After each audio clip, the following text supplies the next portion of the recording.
आज से हम एक सीरीज़ शुरू करेंगे NCERT line by line series. हम लोग जानते हैं कि एनसीईआरटी पढ़ने में थोड़ा अच्छी बुक है, लेकिन इसको समझने में इसकी लाइन जो इतनी टफ लिखी रहती है, इंग्लिश इतनी टफ होती है, इसको समझना थोड़ा डिफ़िकल्ट होता है। तो आज से हम प्रयास करेंगे कि एनसीईआरटी की एक एक लाइन को डिकोड करने का प्रयास करें। तो आज हम चैप्टर 1 से शुरुआत करेंगे और फ्यूचर में आप लोग भी बताइए कि मुझे कौन सा चैप्टर और शुरू करना चाहिए। तो आज हम एनसीईआरटी का जो पहला चैप्टर है द लिविंग वर्ल्ड चैप्टर करके, ये नई बुक है जो 2026-27 में रिप्रिंट हुई है, उस एनसीईआरटी के बेसिस पे हम शुरू करेंगे। अगर आपको पुरानी एनसीईआरटी के भी वीडियो चाहिए तो आप उसमें भी बता दीजिएगा, हम उस पर भी वीडियो बना देंगे। लेकिन इस चैप्टर को शुरू करने से पहले हम थोड़ा एक हर सेक्शन में कुछ एक साइंटिस्ट के वीडियो दिए रहते हैं, कुछ एक साइंटिस्ट के इंट्रोडक्शन दिए रहते हैं। तो हमें चाहिए कि उनके बारे में भी जो कुछ इम्पोर्टेंट चीज़ें वो सब हम जानते हुए चले। तो यहाँ पर एक साइंटिस्ट, बहुत ही फेमस साइंटिस्ट है जिन्होंने कॉन्सेप्ट ऑफ स्पीशीज दिया था। उन साइंटिस्ट का नाम है अर्नेस्ट मेयर। तो जब हम इन साइंटिस्ट के बारे में पढ़ते हैं तो हम देखते हैं कि इनका जो जन्म हुआ था ये 5 जुलाई 1904 में हुआ था। किस कंट्री में हुआ था? जर्मनी में हुआ था। इनको जो है the Darwin of the 20th century कहा जाता है। आप लोग जानते होंगे कि चार्ल्स डार्विन एक बहुत ही बड़े साइंटिस्ट हैं, इवोल्यूशनरी बायोलॉजिस्ट है, जिन्होंने थियरी ऑफ नेचुरल सिलेक्शन दिया है। इन्होंने जो है Harvard faculty of arts and science में ज्वाइन किया था 1953 में, और 1975 में 1975 में ये रिटायर हो गए थे। और इनका जो उस समय टाइटल था, एक टाइटल मिला था इनको जिनको हम कहते हैं अलेक्जेंडर अगेरियस प्रोफेसर ऑफ जूलॉजी एमेरिटस। फिर आगे ये थोड़ा इनका कैरियर जो है टोटल 80 ईयर का था। तो इन्होंने अपने 80 साल के रिसर्च के कैरियर में ऑर्निथोलॉजी यानी कि बर्ड्स की study, taxonomy, zoogeography, evolution, systematic and the history and philosophy of biology, इन सब सब्जेक्ट पे इन्होंने अपनी स्टडी की थी। और इन्होंने, जैसे कि मैंने बताया था, इन्होंने कॉन्सेप्ट ऑफ स्पीशीज दिया था। तो इन्होंने जो है अकेले ही जो ओरिजिन ऑफ स्पीशीज है, ओरिजिन ऑफ स्पीशीज डाइवर्सिटी को ये इवोल्यूशनरी बायोलॉजी का सेंट्रल क्वेश्चन बना दिया था जो आज है। और इनको 3 अवार्ड्स मिले थे। उन तीनों अवार्ड्स को मिलाकर ट्रिपल क्राउन ऑफ बायोलॉजी कहते हैं।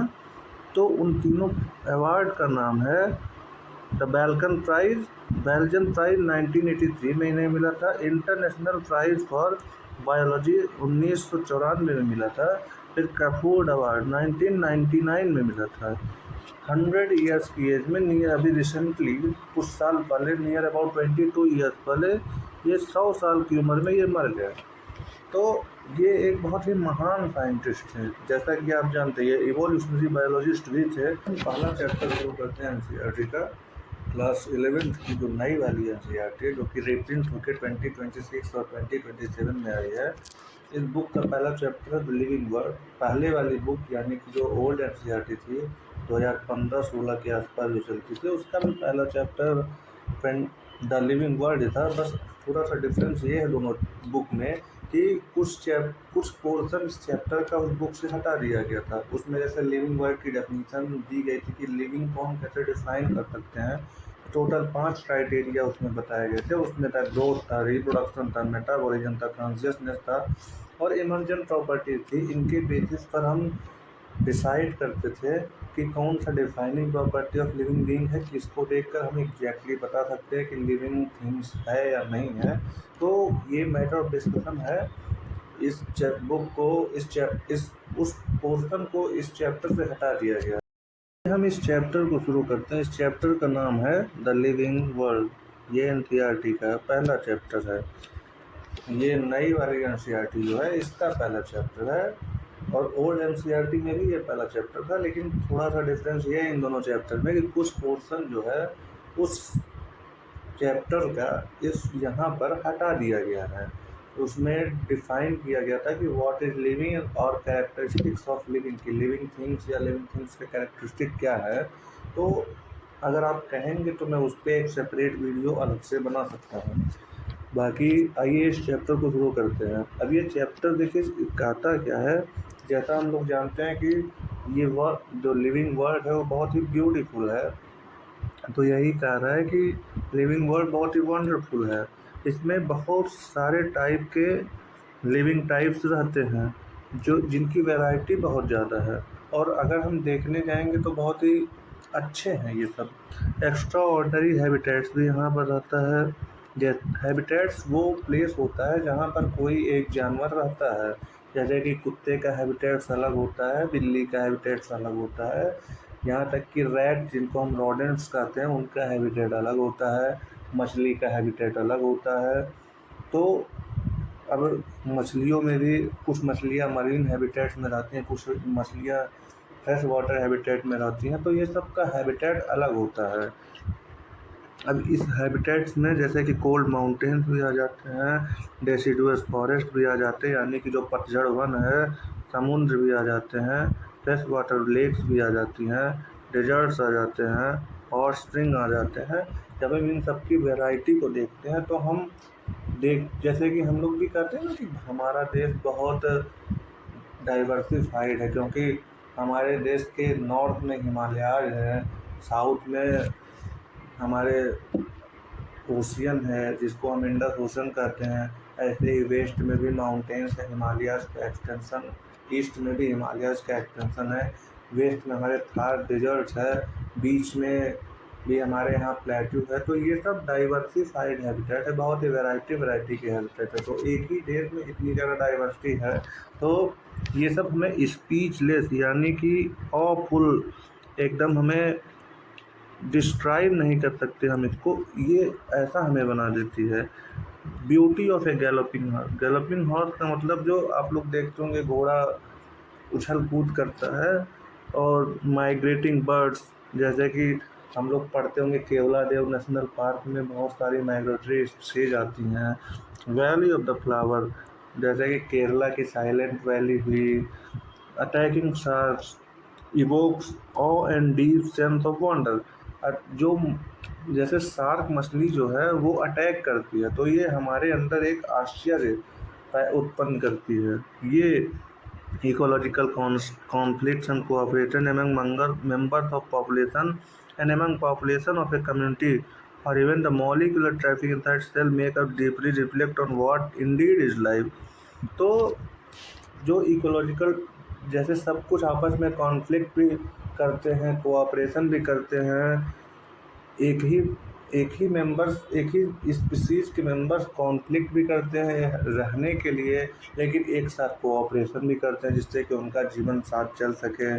तो और यहाँ तक कि हमारा जो सेल है उसके अंदर भी मॉलिक्यूलर ट्रैफिक चलता रहता है कि एक मॉलिक्यूल का कन्वर्जन दूसरे मॉलिक्यूल्स में होता रहता है। तो ये हमें सोचने पर मजबूर कर देता है कि एक्चुअली में लाइफ क्या है। तो इस और एनसीईआरटी लिखती है कि इसमें दो इम्प्लिसिट क्वेश्चन अपने आप जो है छिपे हुए हैं। पहला क्वेश्चन क्या है कि पहला टेक्निकल क्वेश्चन है, और ये आंसर देने की कोशिश करता है कि एक्चुअली में लिविंग है क्या, as oppose to non living. और सेकंड क्वेश्चन एक फिलोसॉफिकल क्वेश्चन है, जैसा कि हम लोग बहुत सारे हमारे रिलीजन उनमें है कि जो जीवन का उद्देश्य है वो एक्चुअली में क्या है। तो हम जो साइंटिस्ट हैं तो उसमें हमें ये फोकस नहीं करना है कि सेकंड क्वेश्चन क्या है, हम सिर्फ देखेंगे कि लिविंग एक्चुअली में होता क्या है। तो यहाँ पर देखिए लिख तो दिया कि actually we will define reflect on what is living, but इन्होंने जो है लिविंग बीइंग को डिफाइन नहीं किया है। तो ओल्ड एनसीईआरटी में जो है what is living, characteristics of living करके अलग से टॉपिक था, तो आप कहिएगा तो मैं उस पर वीडियो बना सकता हूँ। फिर अब हम शुरू करते हैं डाइवर्सिटी ऑफ लिविंग वर्ल्ड।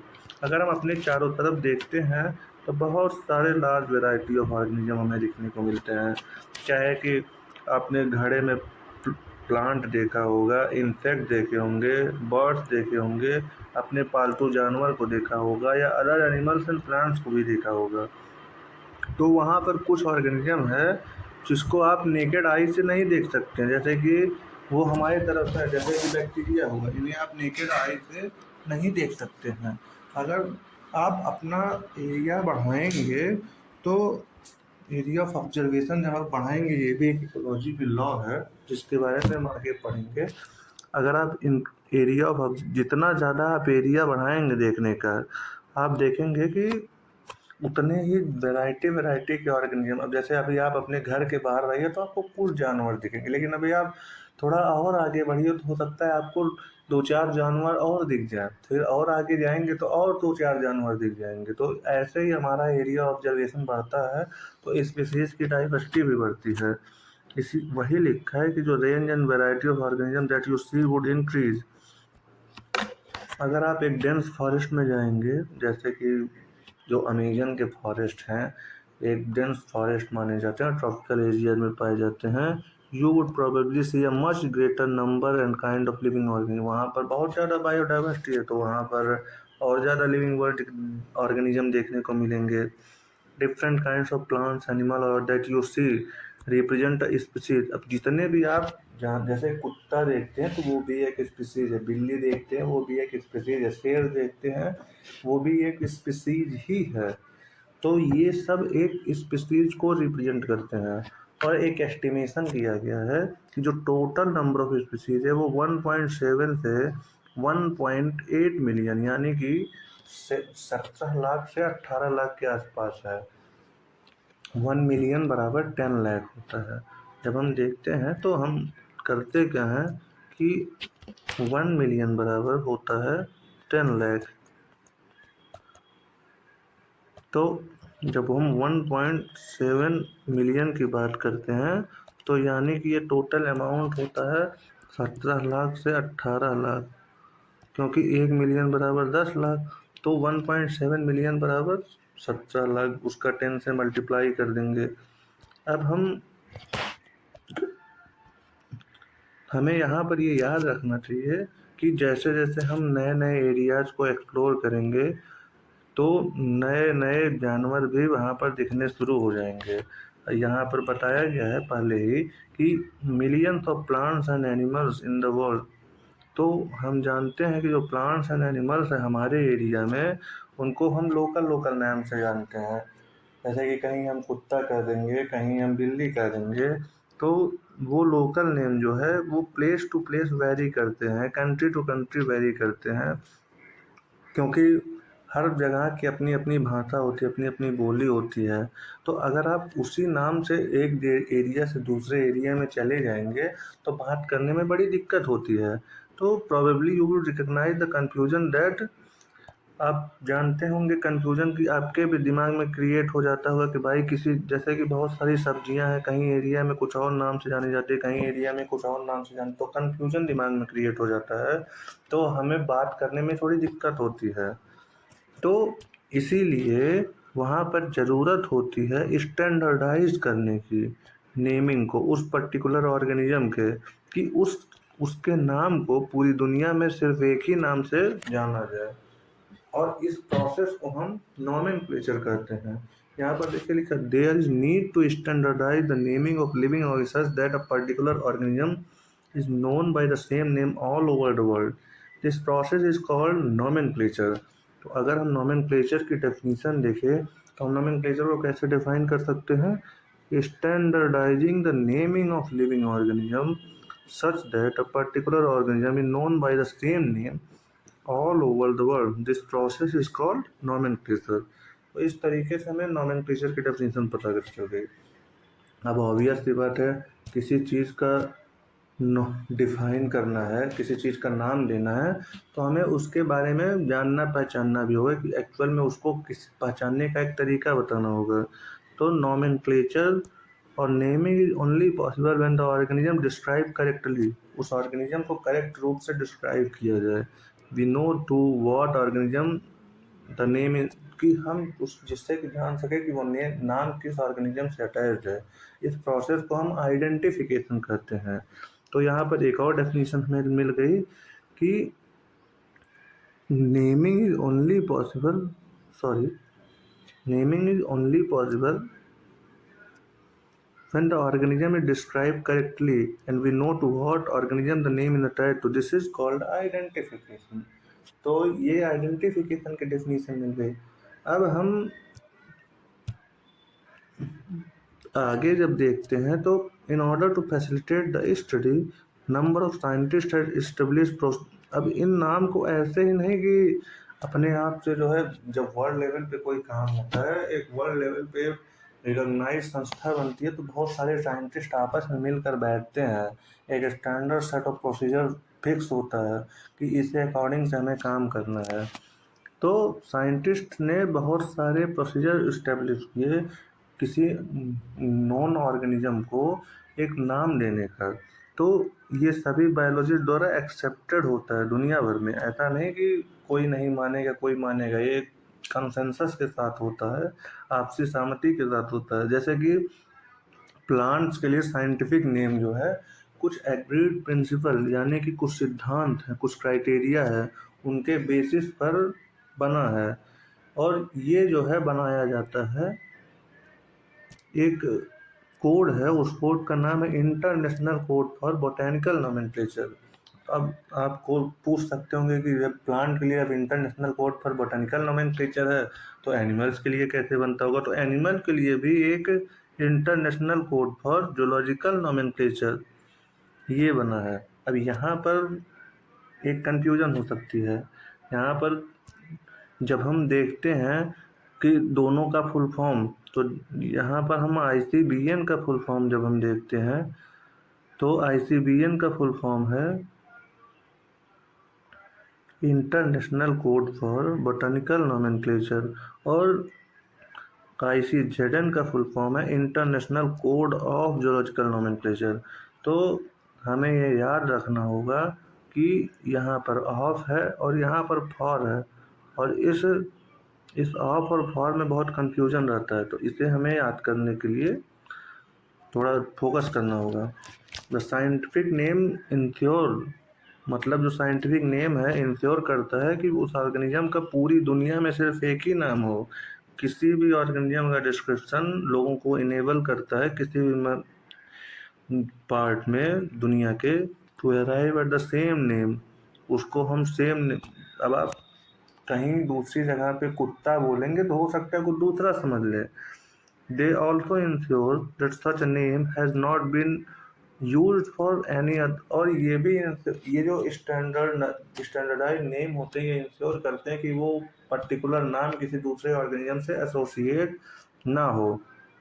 अब बायोलॉजिस्ट जो हैं वो यूनिवर्सली एक्सेप्टेड प्रिंसिपल फॉलो करते हैं साइंटिफिक नेमिंग के लिए नॉन ऑर्गेनिज्म के, और हर नेम का 2 कंपोनेंट होता है, और इस नेमिंग सिस्टम को हम बाइनोमियल नोमेनक्लेचर कहते हैं। तो यहाँ पर एक डेफिनेशन और हमें मिलती है कि name the organism with 2 component, system of providing name of the organism with 2 components is called binomial nomenclature. और बाइनोमियल नोमेनक्लेचर को दिया किसने था? एक साइंटिस्ट थे जिनका नाम था कैरोलस लिनियर। तो इन्होंने ही बाइनोमियल नोमेनक्लेचर को दिया था। इस नेमिंग में 2 कंपोनेंट होते हैं, हर नाम के 2 कंपोनेंट होते हैं इनके अकॉर्डिंग। एक जेनेरिक नेम होता है और एक स्पेसिफिक एपिथेट होता है।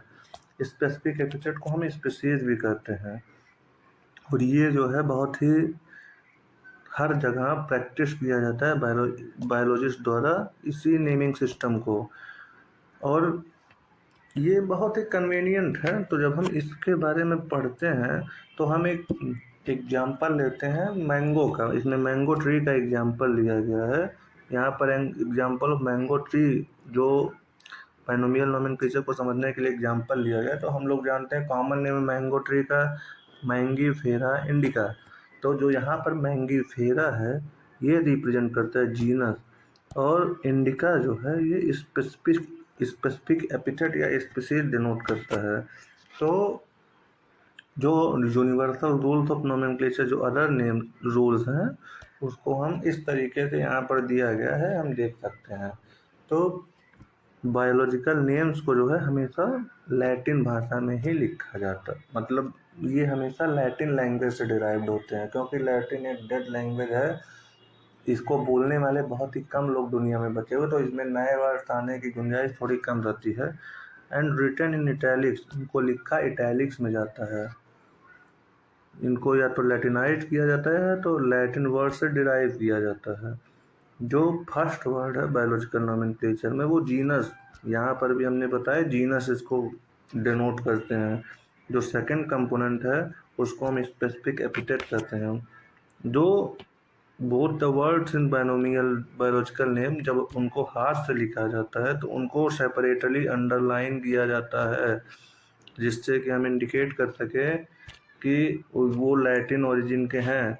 जैसे यहाँ पर हम जब हाथ से लिखेंगे तो यहाँ पर हमने लिख दिया मैंगी फेरा इंडिका, तो इसको हम सेपरेटली अंडरलाइन करते हैं।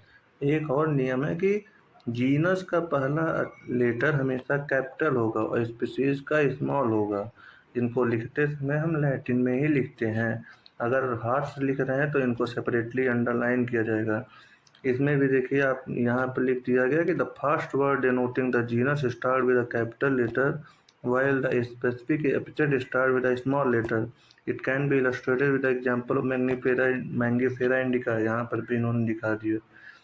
Name of the author appears after the specific, अगर किसी ऑथर को डिनोट करना है कि वो पर्टिकुलर ऑर्गेनिज्म किसके द्वारा डिस्क्राइब किया गया है, तो उन नेम का जो उन ऑथर का नाम जो है हम लास्ट में स्पीशीज के बाद डिनोट कर सकते हैं, लेकिन वो इटैलिक्स नहीं लिखा जाता। और हाँ, वो एब्रीविएटेड फॉर्म में लिखा जाता है, मतलब उनके नाम को छोटा करके लिखा जाता है। तो यहाँ पर जैसे लिनियस ने इसको करेक्टली डिस्क्राइब किया था तो उनको कंप्लीट नाम नहीं लिखा गया, उनका जो एब्रीविएशन है वो लिखा गया है। लिनियस की नाम की स्पेलिंग क्या होती है? ये LINNAUEUS। तो इस तरीके से binomial nomenclature two naming component system होता है। इसमें दो कंपोनेंट होते हैं, जीनस होता है कि स्पीशीज होती है। जीनस को और स्पीशीज को अलग अलग लिखा जाता है, और जब हाथ से लिखा जाता है तो ये सेपरेटली अंडरलाइन किए जाते हैं। कंप्यूटर में लिखते हैं तो हम इटैलिक्स में लिखते हैं, और इटैलिक्स में लिखने के साथ साथ जो है इनका नाम लैटिनाइज किया जाता है या तो लैटिन नेम से डिराइव किया जाता है। ये सिस्टम ऑफ नेमिंग जो है कैरोलस लिनियस ने दिया था। अब देखिए, हमने अभी तक बायनोमियल नोमेनक्लेचर क्या होता है ये सब देखा। अब हम देखते हैं कि जैसे हमने बताया था कि 17 लाख से 18 लाख के करीब स्पीशीज है, तो इतनी ज़्यादा स्पीशीज को एक साथ पढ़ना, इतने ज़्यादा लिविंग ऑर्गेनिज्म को एक साथ पढ़ना थोड़ा इम्पॉसिबल है। तो हम देखते हैं कि कुछ मेथड डिवाइस करने पड़ते हैं ना, कि जिससे कि हम उसको अलग अलग करके पढ़ सकें। जैसे कि घर में बहुत सारी चीज़ें रहती हैं, और अगर सारी चीज़ों को हमें एक मतलब इकट्ठे रखी रहे हैजार्ड वे में, मतलब अव्यवस्थित रखी रहें, तो वहाँ पे प्रॉब्लम होती है ढूंढने में। तो कुछ तरीके डिवाइड करने पड़ते हैं जिससे कि सारे के सारे ऑर्गेनिज्म को पढ़ा जा सके। तो ये आवश्यकता है कुछ मेथड डिवाइड करने की, जिससे कि उन सबको पढ़ा जा सके, और इस प्रोसेस को हम कहते हैं क्लासिफिकेशन। अब क्लासिफिकेशन की हम डेफिनेशन देखते हैं। तो क्लासिफिकेशन क्या होता है कि क्लासिफिकेशन होता है, classification is the process by which anything is grouped into convenient categories based on some easily observable characters। यानी जो क्लासिफिकेशन है वो एक प्रोसेस है जिसके द्वारा जो है हम किसी भी चीज़ को, मतलब वो कोई भी चीज़ हो, उसको हम अपने सुविधाजनक, जो अपनी सुविधा के अनुसार अलग अलग कैटेगरीज में बांट सकते हैं। कुछ उनके इजीली ऑब्जर्वे, मतलब जो उन कैरेक्टर्स के बेसिस पे जो हम आसानी से देख सकते हैं। जैसे कुत्ते को हमने इजीली ऑब्जर्वेबल कैरेक्टर्स के बीच में कैटेगरीज में बांट दिया, कैरेक्टर्स के बेसिस पे कैटेगरी में बांट दिया। गाय को हमने अलग कैटेगरी में बांट दिया, बिल्ली को अलग कैटेगरी में बांट दिया। तो ये सब अलग अलग कैटेगरीज है। अब जैसे इसमें लिखा भी हुआ है आगे कि हम इंसेक्ट को जो है एक ग्रुप है, जैसे डॉग, इंसेक्ट, कैट का एग्जांपल दिया है, और जब हम किसी भी टर्म का, ये सब टर्म का यूज करते, डॉग हुआ, कैट हुआ, इंसेक्ट हुआ, तो हम उस ग्रुप को सर्टेन कैरेक्टर्स असाइन करते हैं। भाई हम कुत्ते को अलग कैरेक्टर से पहचानते हैं, बिल्ली को अलग कैरेक्टर से पहचानते हैं। आगे ये भी लिखा है कि जब आप कुत्ते का नाम लेते हैं तो आपके दिमाग में कुत्ते की इमेज आएगी, ना कि बिल्ली की इमेज आएगी। अगर हम अल्सेशियन कुत्ते की बात करेंगे तो हम जानते हैं कि हमारे दिमाग में एक अलग इमेज बनेगी, एक अलग कुत्ते की इमेज बनेगी। सिमिलरली उसी तरह से आगे दिया है कि अगर हम मैमल्स के बारे में बात करें तो हम मैमल्स के एक्सटर्नल ईयर और बॉडी हेयर, जैसे हमारे शरीर पे देखिए बॉडी हेयर है, हाथ पैर सब जगह, हमारे चेस्ट के ऊपर, हमारे लेग के ऊपर, हमारे हेयर के हैंड के ऊपर, हमारे फेस के भी ऊपर बॉडी हेयर्स हैं। यहाँ तक कि हमारे एक्सटर्नल ईयर्स भी है, कान देखिए बाहर की तरफ निकले हुए हैं। ईयर के 3 पार्ट होते हैं ना, outer ear, middle ear, inner ear, तो ऐसे हमारे एक्सटर्नल ईयर्स भी हैं। उसी तरह से अगर हम गेहूं के पौधे की बात करते हैं तो हमारे दिमाग में सिर्फ गेहूं का ही पौधा होता है, और किसी दूसरे चावल का पौधा नहीं दिमाग में आएगा, या किसी और चीज़ का पौधा।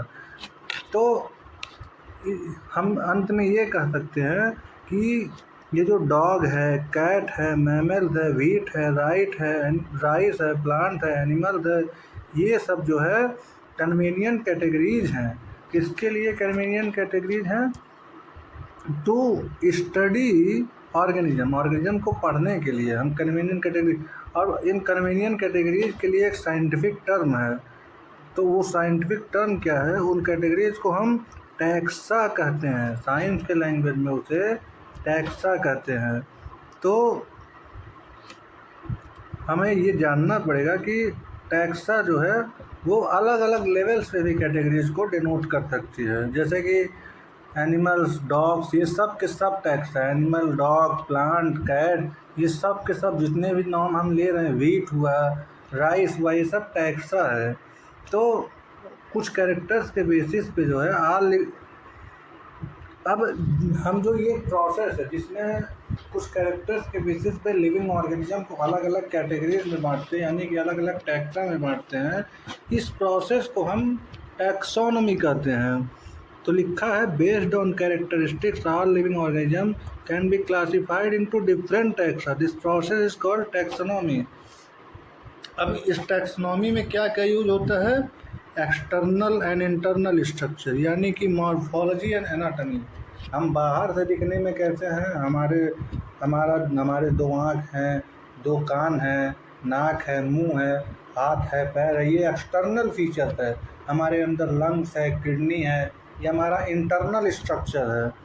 Along with the structure of cell, अब कुछ सेल्स यूकैरियोट्स होते हैं, कुछ सेल प्रोकैरियोट्स होते हैं। जैसे हम यूकैरियोट्स, क्योंकि हमारे सेल के अंदर न्यूक्लियस है, प्लांट के सेल में सेल वॉल प्रेजेंट होती है। तो along with the structure of cell उनका डेवलपमेंट प्रोसेस कैसा है, इकोलॉजिकल इंफॉर्मेशन, किस एरिया में वो लोग रहते हैं, ये सब जो है जो मॉडर्न टैक्सोनॉमिक स्टडीज़ है उसका ये आधार बनाती हैं। तो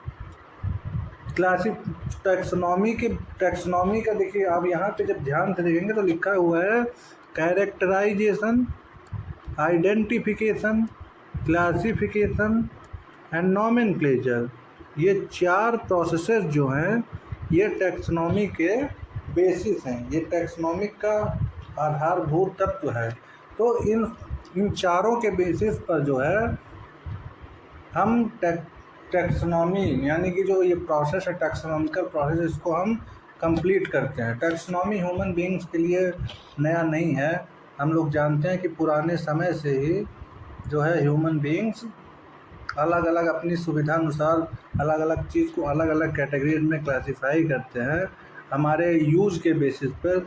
जैसे कि पहले जो है ह्यूमन बीइंग्स जो है खाने के बेसिस पर, शेल्टर के बेसिस पर, कपड़े पहनने के बेसिस पर अलग अलग चीज़ को अलग अलग कैटेगरीज में कैटेगराइज किया था। जैसे हमारे पास आज भी बहुत सारे चीज़ें, बहुत सारी चीज़ें हैं। जैसे तुलसी का पौधा जानते हैं, उसके अंदर मेडिसिनल प्रॉपर्टीज़ हैं, और नीम का पौधा भी मेडिसिनल प्रॉपर्टी है। वीट को हम खाते हैं, राइस को हम खाते हैं, कपड़ा पहनने के लिए हमारे पास जूट है, कॉटन है।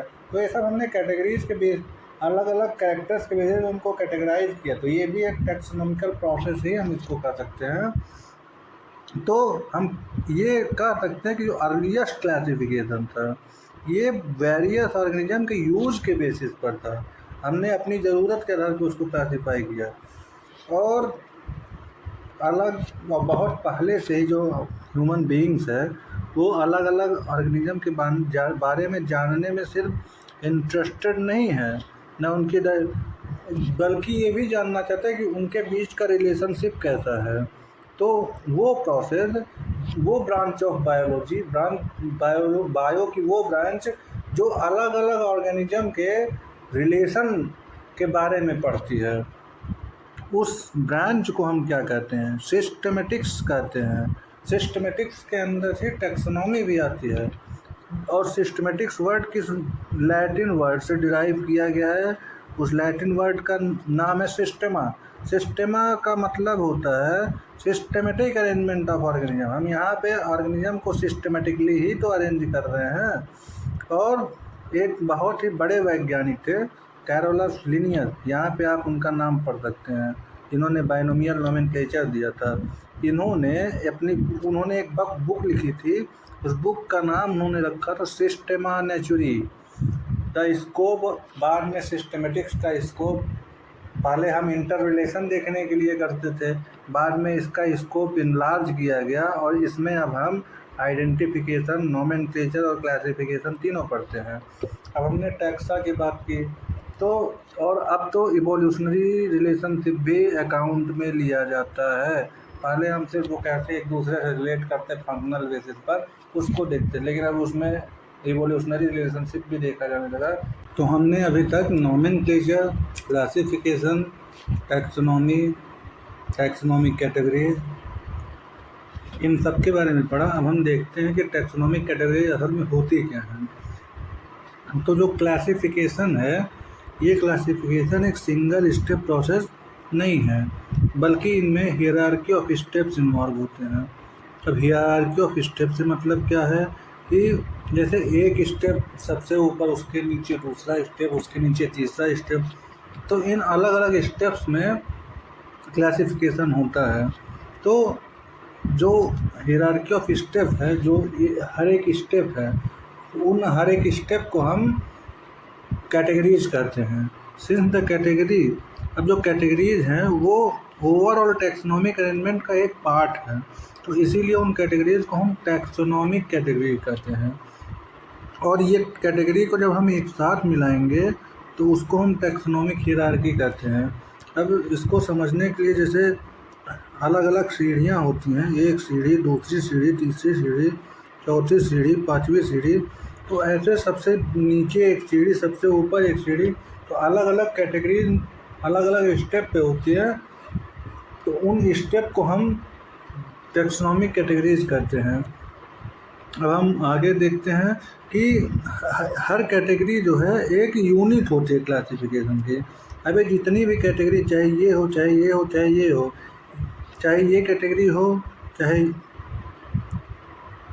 ये हो, चाहे ये हो, चाहे ये हो, ये सब के सब जो है एक यूनिट है क्लासिफिकेशन के, यानी कि इनके बिना क्लासिफिकेशन लगभग अधूरा है। इनफैक्ट रिप्रेजेंट रैंक, यानी कि एक रैंक डिनोट करते हैं। जैसे क्लास में अलग अलग रैंक होती है ना स्टूडेंट की, तो ये उसको डिनोट करती है। और इन कैटेगरीज को हम, इन्हीं कैटेगरीज को हम टैक्सॉन कहते हैं। अभी जिस टैक्सॉन के बारे में हम पढ़ रहे थे वो असल में इन्हीं कैटेगरीज के बारे में पढ़ रहे थे। Taxonomic categories and hierarchy can be illustrated by an example. अब हम इसको एग्जांपल के मदद से समझ सकते हैं। जैसे कि इंसेक्ट है, एक एग्जांपल यहाँ पे दिया गया इंसेक्ट का। ये एक ग्रुप ऑफ ऑर्गेनिज्म है जिनमें एक कॉमन फीचर्स है कि इनमें 3 पेयर ज्वाइंटेड लेग्स होते हैं। इनमें क्या होता है? 3 पेयर ज्वाइंटेड लेग्स का मतलब होता है कि पूरा एक सीधी रॉड नहीं डाल दी गई उनके शरीर में, बल्कि उन लेग में अलग अलग पार्ट हैं, तो उन लेग्स को हम ज्वाइंटेड लेग्स कहते हैं। इसका मतलब क्या है कि इंसेक्ट को हम एक अलग ऑब्जेक्ट के रूप में ट्रीट कर रहे हैं, इसको क्लासिफाई किया जा सकता है और इसीलिए उसको एक रैंक दी गई है, एक कैटेगरी दी गई है। अब उन कैटेगरी का अलग अलग नाम है जो हम अभी आगे जानेंगे। वो जो कैटेगरी है वो रैंक डिनोट करती है, और रैंक जो है वो एक यूनिट है क्लासिफिकेशन की। और कैटेगरी को कौन डिनोट करता है? जो ग्रुप हैं, जैसे इंसेक्ट एक ग्रुप हो गया तो वो ग्रुप एक कैटेगरी है, तो ग्रुप कैटेगरी हुई।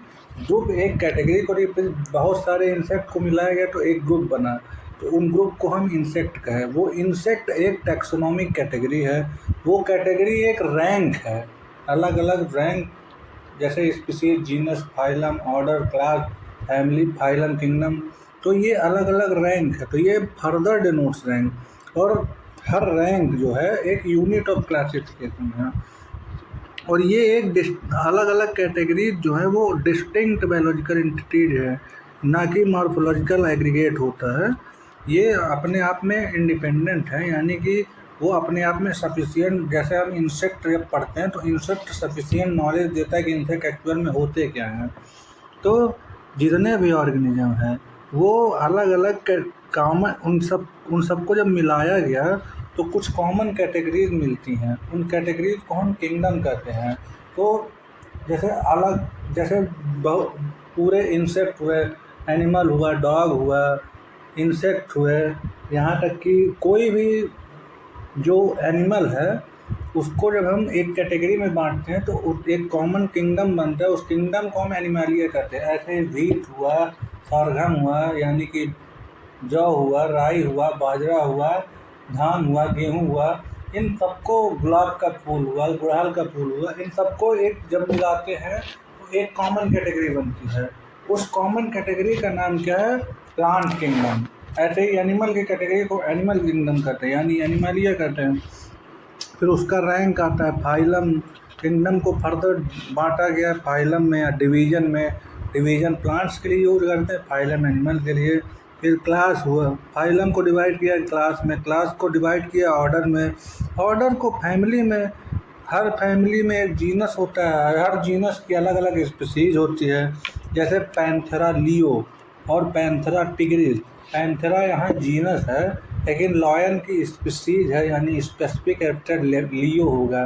टिग्रिस यानी टाइगर को हम पैंथेरा टिग्रिस कहते हैं, जीनस उसका पैंथेरा हुआ कुछ सिमिलैरिटी के बेसिस पर, लेकिन टिग्रिस उसकी स्पीसीज हुई तो टाइगर एक अलग स्पीसीज हो गई। अब जितने भी ऑर्गेनिज्म हैं including those in plants and animal kingdom have species है लोएस्ट कैटेगरी। जो लोएस्ट कैटेगरी है वो स्पीसीज ही होती है, क्योंकि ये बेसिक कैटेगरी है ना। अब क्वेश्चन ये उठता है कि मतलब कैसे हम अलग अलग ऑर्गेनिज्म को अलग अलग कैटेगरीज में रख सकते हैं। तो इसका रिक्वायरमेंट क्या है कि हम उनकी सिमिलैरिटी, उनके कैरेक्टर, उनकी डिसिमिलैरिटी, इन सबको जाने पाए। जब हम सबके कैरेक्टर्स को जानेंगे तो हम उसके सिमिलैरिटी और डिसिमिलैरिटी को भी जान सकेंगे। इसमें देखिए लिखा है कि requirement is the knowledge of characters of an individual और ग्रुप ऑफ ऑर्गेनिज्म। और जब हम उन कैरेक्टर्स के बारे में जानेंगे तो उसके बेसिस पर हम सिमिलैरिटी और डिसिमिलैरिटी आइडेंटिफाई कर पाएंगे। और जब हम किसी के बीच में, किसी दो ऑर्गेनिज्म के बीच में सिमिलैरिटी डिसिमिलैरिटी आइडेंटिफाई करते हैं, तभी हम उसको अलग अलग बांट देते हैं, तो वो कैटेगरी हो जाती है। अब जो बेसिक टैक्सोनॉमिक कैटेगरी है उस कैटेगरी को हम स्पीसीज कहते हैं। तो जो इन सब के बीच में क्या होता है? फंडामेंटल सिमिलैरिटी होती है। स्पीसीज वो ढेर सारे इंडिविजुअल ऑर्गेनिज्म, इनके बीच में फंडामेंटल सिमिलैरिटी होती है, उसको हम स्पीसीज कहते हैं। अब स्पीसीज की डेफिनेशन क्या होती है? स्पीसीज को हम डिफाइन कर सकते हैं कि species is a particular organism the member of which reproduce among itself. मतलब कि एक स्पीसीज दूसरे स्पीसीज के मेंबर्स के साथ रिप्रोड्यूस नहीं करेगी, वो खुद के ही मेंबर्स के साथ रिप्रोड्यूस करेगी। जैसे कि डॉग एक स्पीसीज हुई, यानी, और डॉग किसी कैट के साथ रिप्रोडक्शन नहीं करने जाएगा, डॉग सिर्फ डॉग के ही साथ रिप्रोडक्शन करेगा, कैट सिर्फ कैट के ही साथ रिप्रोड्यूस करेगी। काऊ सिर्फ काऊ के साथ रिप्रोड्यूस करेगी, हम ह्यूमन आपस में रिप्रोडक्शन करके अपनी प्रोजेनी बनाते हैं। तो one should be able to distinguish one species from the other closely related species based on the distinct morphological differences. अब जो बहुत क्लोजली रिलेटेड स्पीसीज हैं उनके बीच में डिस्टिंक्शन करने के लिए हम डिस्टिंक्ट मॉर्फोलॉजिकल कैरेक्टर्स को देखते हैं। जैसे कि एक एग्जांपल है मैंगीफेरा इंडिका आम, सोलैनम ट्यूबरोसम यानी कि पोटैटो, पैंथेरा लियो, ये सब अलग अलग स्पीसीज हैं। अब जैसे इंडिका हुआ ये स्पीसीज डिनोट करता है, ट्यूबरोसम स्पीसीज डिनोट करता है, लियो स्पीसीज डिनोट करता है, रिप्रेजेंट द स्पेसिफिक एपिथेट जो पहला वर्ड है, जैसे मैंगीफेरा, सोलैनम, पैंथेरा, ये सब के सब जेनेरा है। अभी बायनोमियल नोमेनक्लेचर में भी बताया गया था। ये एक दूसरी टेक्सोनोमिक हायर लेवल कैटेगरी को डिनोट करता है। अब जितने भी जीनस हैं वो उनमें एक से ज़्यादा स्पीसीज भी हो सकती है, तो वो अलग अलग, जैसे कि पैंथेरा एक जीनस है तो पैंथेरा में अदर स्पीसीज जैसे टिग्रिस हुई, लियो हो गया, पैंथेरा लियो यहाँ पे एग्जांपल दिया गया। जैसे पैंथेरा टिग्रिस अलग, सोलैनम नाइग्रम एक अलग स्पीसीज हो गई। अभी यहाँ पे पोटैटो को बताया गया सोलैनम ट्यूबरोसम कहते हैं, सोलैनम मिलोंगिनिया यानी कि बैगन जिसको हम कहते हैं वो एक अलग स्पीसीज हो गई। होमो सैपियंस हो गया। ऐसे हमारी भी अलग अलग स्पीसीज है, होमो हैबिलिस, होमो इरेक्टर, जिसके बारे में आप आगे पढ़ेंगे। तो एक होमोजीनस हुआ, हम सैपियन एक अलग स्पीसीज हैं। अगली जो रैंक है स्पीसीज के ऊपर, इनमें जो कॉमन स्पीसीज हैं, ग्रुप ऑफ स्पीसीज पर हम एक साथ मिलाते हैं तो बनता है जीनस। तो जीनस कंप्राइजेज, ऐसा नहीं कि कोई भी स्पीसीज को मिला दीजिए, रिलेटेड स्पीसीज। तो जीनस क्या होता है? A group of related species which has more characters in common in comparison to species of other genera. उन सब में एक कैरेक्टर, बहुत सारे कैरेक्टर्स कॉमन होते हैं। जैसे कि पोटैटो हुआ, ब्रिंजल हुआ, ये दो डिफरेंट स्पीसीज हैं लेकिन इनका जीनस सोलैनम है।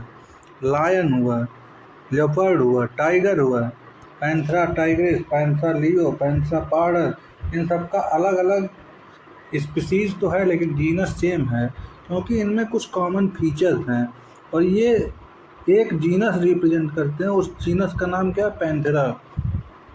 ये बिल्ली के जीनस से अलग है। जैसे कि फेलिस, फेलिस बिल्ली का जीनस है। फेलिस, फेलिस मतलब फेलिस डोमेस्टिका कैट का बॉटनिक जूलॉजिकल नेम कैट का फेलिस डोमेस्टिका है। अब अगली जो रैंक हुई जीनस के ऊपर, उसको हम फैमिली कहते हैं। इनमें जो जनरल आपस में रिलेट करते हैं, जिनमें कम सिमिलैरिटी होती है स्पीसीज और जीनस के कंपैरिजन में, उसको हम फैमिली कहते हैं।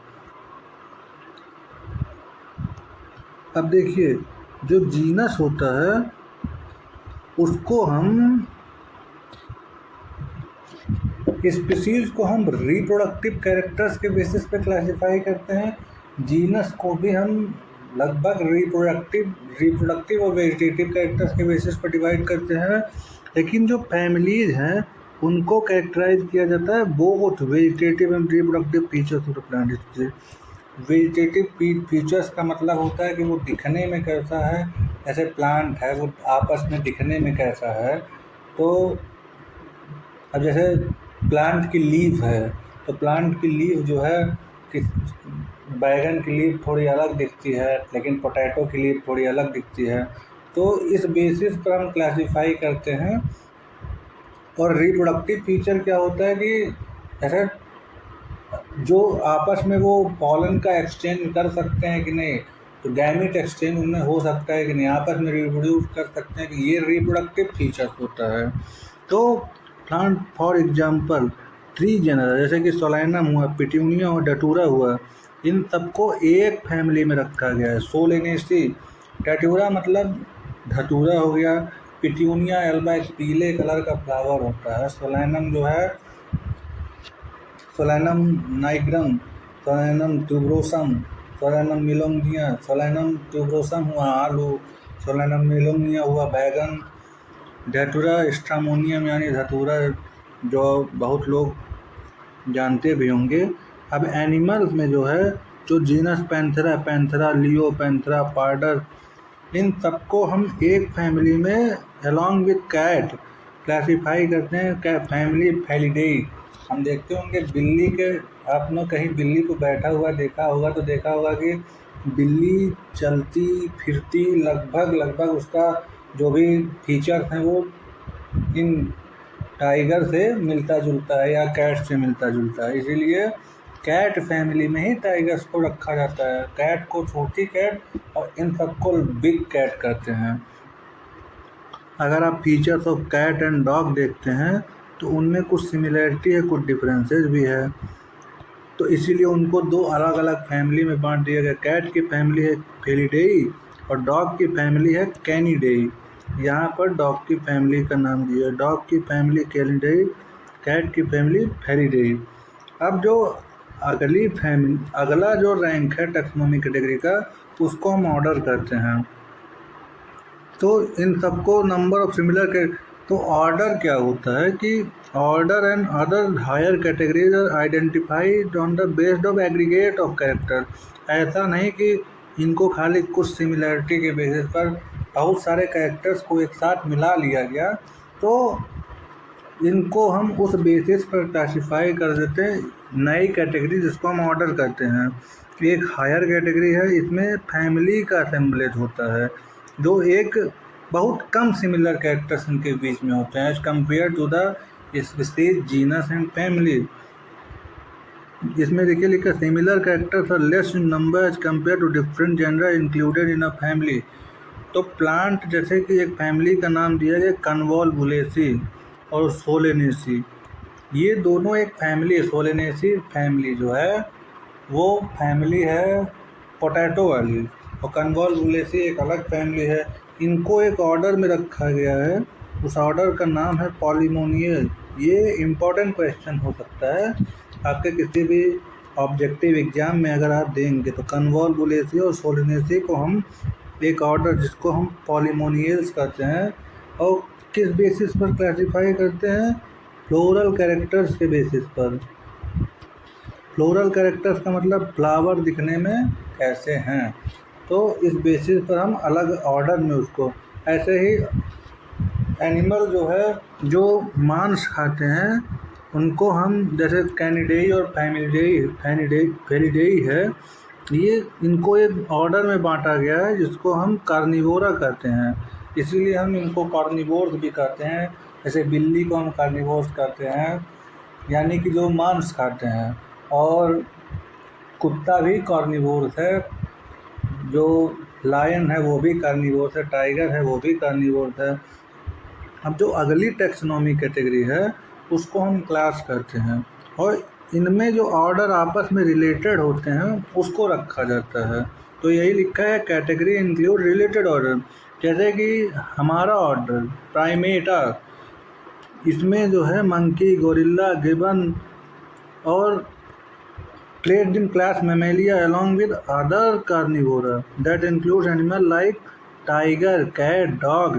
Class Mammalia has higher order also। अब जैसे Mammalia हुआ तो हमारा ऑर्डर प्राइमेटा है, और बिल्ली का ऑर्डर कार्निवोरा हो गया, कैट का भी ऑर्डर, कुत्ते डॉग का भी ऑर्डर कार्निवोरा हो गया। तो कार्निवोरा और प्राइमेटा एक साथ एक क्लास में रखा गया है, और उस क्लास का नाम क्या है, मैमेलिया। और किस बेसिस पर रखा गया, जैसे मैमल्स में हम जानते हैं, अभी हमने बताया एक्सटर्नल, बिल्ली के भी शरीर पे जो फर होते हैं वो एक्सटर्नल हेयर्स होते हैं, कान जो उसके बाहर निकले एक्सटर्नल ईयर्स होते हैं। ऐसे ही शेर में होता है, हमारे शरीर में भी है। और एक प्रोमिनेंट फीचर है मेमोरी ग्लैंड, जो हम मेल फीमेल दोनों होते हैं, उसमें मेमोरी ग्लैंड होते हैं। उसी में फीमेल में उसी मेमोरी ग्लैंड से मिल्क सिक्रेशन होता है, जो अपने बच्चे को ब्रेस्ट फीडिंग करते हैं। सारे जानवर, जैसे बिल्ली भी है, शेर भी है, ये सब के सब जो है अपने बच्चे को, मतलब अपने प्रोजनी को बड़ा होने तक उनकी देखभाल करते हैं, ख्याल रखते हैं। तो क्लास मैमेलिया के अंदर इसको हम इंक्लूड कर लेते हैं। अब जो अगली टैक्सोनॉमिक कैटेगरी है उसको हम कहते हैं फाइलम। ये थोड़ी हायर कैटेगरी है। जैसे कि फाइलम आप जानते होंगे कि कॉर्डेटा एक फाइलम है। तो फिश हुआ, एम्फीबियंस हुए, इसको एक रेप्टाइल्स हुए, बर्ड्स हुए और मैमल्स, इन सबको एक फाइलम में बांटा गया है। ये एक हायर कैटेगरी है। और ये कॉमन फीचर जैसे कि प्रेजेंस ऑफ नोटोकार्ड, कौन सा कॉमन फीचर्स है? इन सब में नोटोकार्ड प्रेजेंट होती है, डॉर्सल हारो नर्व कार्ड प्रेजेंट होती है। तो इस फाइलम को हम कॉर्डेटा कहते हैं। जैसे हमारे शरीर में भी नोटोकॉर्ड है, तो पीछे हमारा वर्टिब्रल कॉलम है, इसी को हम नोटोकॉर्ड कहते हैं। एक डॉर्सल हालो न्यूरल सिस्टम भी प्रेजेंट होता है। इसीलिए इसी नोटोकॉर्ड के बेसिस पर हमें कॉर्डेटा में डिवाइड कर दिया गया है। ये फाइलम हो गया।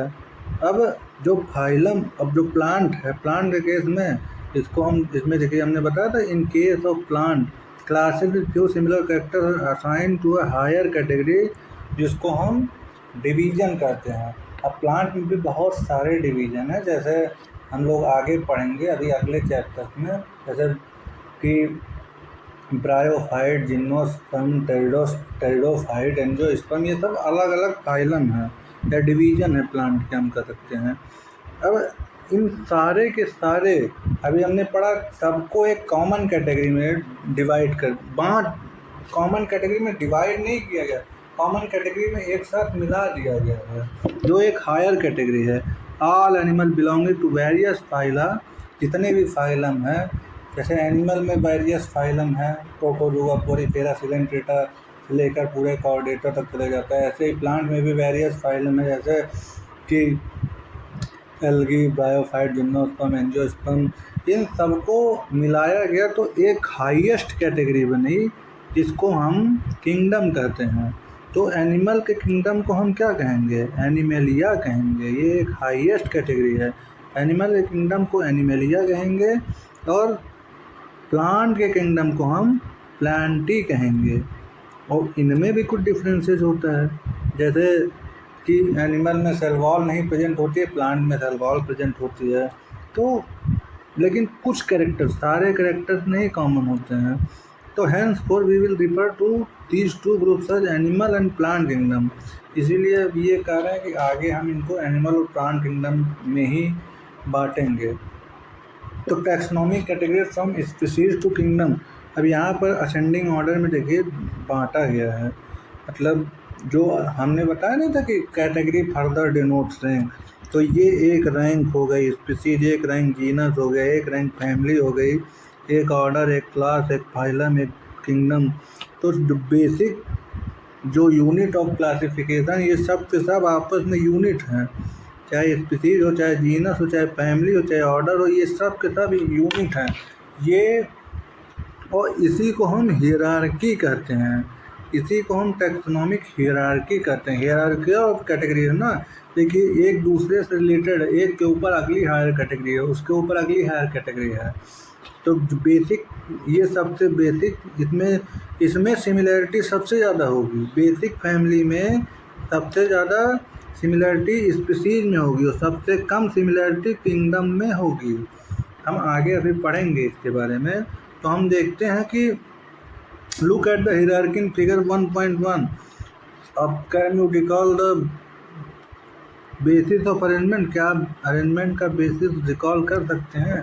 तो हमने बताया था कि सिमिलैरिटी और डिसिमिलैरिटी के बेसिस पर और क्लासिफिकेशन, आइडेंटिफिकेशन, कैरेक्टराइजेशन और नोमेनक्लेचर के बेसिस पर अलग अलग कैटेगरी में बांटा है।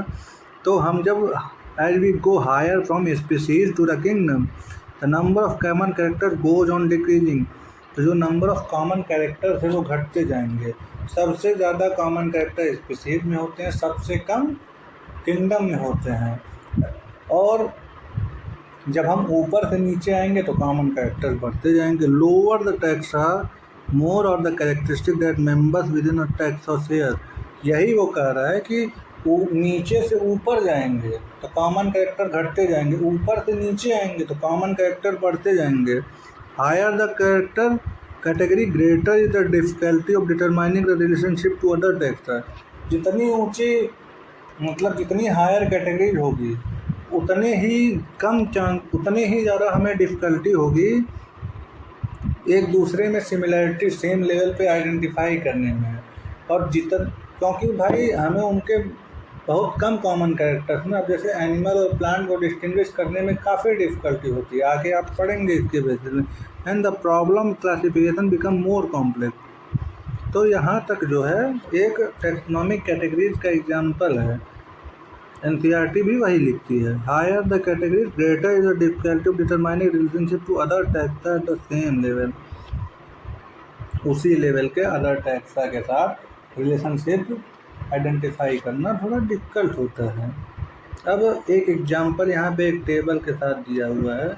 हमने जैसे बताया था ना कि जब हम क्लासिफिकेशन लिखते हैं तो ऐसा नहीं लिखते हैं कि पैंथेरा टिग्रिस और टिग्रिस ओरिस सिर्फ लिख देंगे तो इससे काम नहीं चलता है। आप जब हायर क्लासेस में पढ़ेंगे तो आप देखेंगे कि हम क्लासिफिकेशन की शुरुआत ही ऐसे करते हैं। सबसे बेसिस पर हम स्पीशीज़ लिखते हैं, तो स्पीशीज़ जब लिखेंगे तो हम सैपियंस लिखेंगे, फिर उसके ऊपर हम जीनस लिखेंगे, जीनस में हम होमो लिखेंगे, फिर यहाँ पे देखिए जीनस होमो हो गया, फिर फैमिली को हम लिखेंगे उसके ऊपर, होमिनिडी फैमिली हो गई, ऑर्डर प्राइमाटा हो गया, ये क्लास मैमेलिया हो गया, डिवीज़न कॉर्डेटा हो गया, किंगडम एनिमेलिया हो गया। ऐसे ही हाउस फ्लाई जो घर में मक्खियाँ उड़ती है उसका जीनस जो है मस्का हो गया, स्पीशीज़ डोमेस्टिका हो गई, फैमिली मस्टिडी हो गई, ऑर्डर को हम डायप्टेरा कहते हैं, क्लास इंसेक्टा है, ऑर्थ्रोपोडा इसका फाइलम है, किंगडम एनिमेलिया हो गया। ऐसे ही मैंगो को हम देखेंगे तो बायोलॉजिकल नेम मैंगीफेरा हो गया, यानी कि बायोलॉजिकल नेम इसका मैंगीफेरा इंडिका है, जीनस मैंगीफेरा हो गया, स्पीशीज़ इंडिका हो गई, फैमिली एनाकार्डिएसी हो गया, ऑर्डर इसका सैपिंडेल्स हो गया, क्लास इसका डाइकोटिलिडन हो गया। पढ़ते हैं ना कि मैंगो डाइकॉट है, फाइलम इसका एंजियोस्पर्म हो गया। ऐसे ही व्हीट की जब हम बात करते हैं तो जीनस ट्राइटिकम हो गया, स्पीशीज एस्टिवम हो गया, फैमिली पोएसी हो गई, इसको ग्रैमिनी भी कहते हैं, ग्रास फैमिली भी कहते हैं, ऑर्डर पोएल्स हो गया, क्लास मोनोकॉट हो गया, व्हीट मोनोकॉट होता है, और फाइलम यानी डिवीज़न एंजियोस्पर्म हो गया, इसका किंगडम एनिमेलिया हो गया। तो इस तरीके से जो है हम अलग अलग क्लासिफिकेशन जब हम लिखते हैं तो इसी तरीके से लिखते हैं। जब आप हायर क्लासेस में पहुंचेंगे और आप पढ़ेंगे कि write down the classification of wheat, तो आप इसी तरीके से लिखेंगे। स्पीशीज जो है ट्राइटिकम हो गई, सॉरी स्पीशीज एस्टिवम हो गई, जीनस ट्राइटिकम हो गया, फैमिली पोएसी हो गई, ऑर्डर पोएल्स हो गया, क्लास मोनोकॉट हो गया, फाइलम या डिवीज़न, प्लांट के केस में डिवीज़न होता है, एनिमल के केस में फाइलम होता है, ये एंजियोस्पर्म हो गया, किंगडम प्लांटी हो गया। तो इसी तरीके से ही हम क्लासिफिकेशन आगे चल के, और ये जितनी भी कैटेगरीज हैं ये एक रैंक डिनोट करती हैं और इन्हीं को हम कैटेगरीज कहते हैं, यानी कि टैक्सॉन कहते हैं। इन कैटेगरीज को फाइलम एक टैक्सा हो गया, क्लास एक टैक्सा हो गया, ऑर्डर एक टैक्सा हो गया, फैमिली एक टैक्सा, जीनस भी टैक्सा, बायोलॉजिकल नेम भी टैक्सा, ये सब के सब टैक्सा है और ये एक रैंक डिनोट करती हैं। ये एक हियरार्किकल ऑफ स्टेप में है, बेसिक कैटेगरी से हायर कैटेगरी तक ही जाती हैं। तो इस तरीके से जो है हम ऑर्गेनिज्म को क्लासीफाई करते हैं। इस तरीके से हमने इस चैप्टर में देखा कि बहुत ही जब डिफ़िकल्टी होती है तो हम कैसे अलग अलग कैटेगरी में बांटते हैं, उन कैटेगरीज़ के बारे में पढ़ा। अगर आगे आपको और कोई ज़रूरत होती किसी दूसरे चैप्टर की तो आप हमें उसके बारे में बताइएगा, हम उस पर भी वीडियो लेके आएंगे। फ़िलहाल के लिए धन्यवाद।